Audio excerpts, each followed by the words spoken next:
د مفت سولر سکیم په حواله پروپاګاندا رد کړې شوه.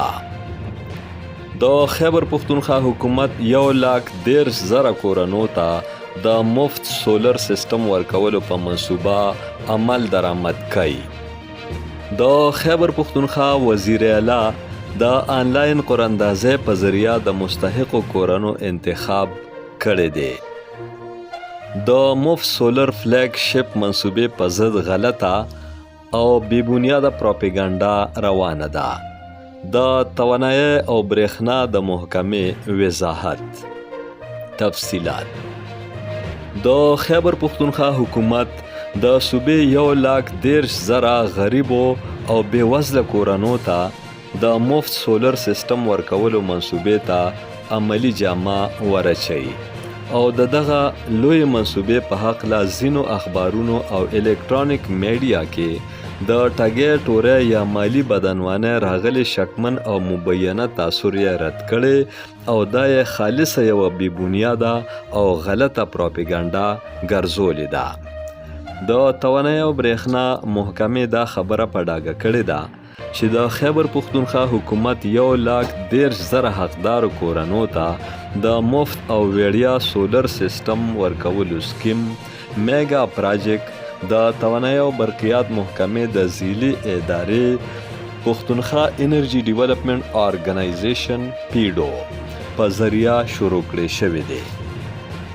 د دې منصوبې د لومړۍ مرحلې پرانیسته د خیبر پښتونخوا وزیر اعلی ښاغلي الیمین ګنډاپور د آنلاین ای بیلټینګ یعنی د آنلاین قراندازۍ په ذریعه کړې ده چې پکې د میرټ د لارې د مستحقو 22,500 کورنو انتخاب شوی دی.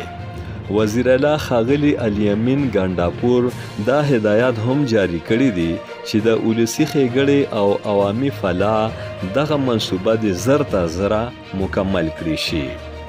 د محکمه توانایي او برقیات تر مخه د منصوبې په لړ کې اصل حقایق او ریښتونی معلومات دا دي چې تر اوسه پورې د منصوبې لاندې هیڅ مالی ورکړه یا پیسې ټکې چاته ورکړې شوي نه دي او نه کم ټیکهدار ته ټینډر الاټ شوی دی. د منصوبې د ترسره کولو د تخمیني نرخ د مارکیټ ریټ سیستم MRS 2024 د لومړۍ شپږ میاشتنۍ او د فاینانس ډپارټمنټ د منظور شوي مارکیټ ریټ انالیسس مطابق تیار کړی شوی دی. د منصوبې لپاره د پیشګي اخیستنو او خریدارۍ عمل د کیپرا ایکټ د شیخ 22 لاندې شروع کړی شوی دی کوم چې د فنډز شتون سره د مشروط منظورۍ اجازت ورکوي.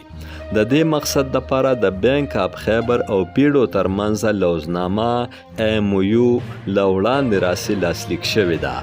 ځکه نو د دې منصوبې متعلق کیدونکې پروپاګاندا بې بنیاده، بې اساسه، د رښتیاو په ضد او تیریستونکې یا ګمراه کن ده.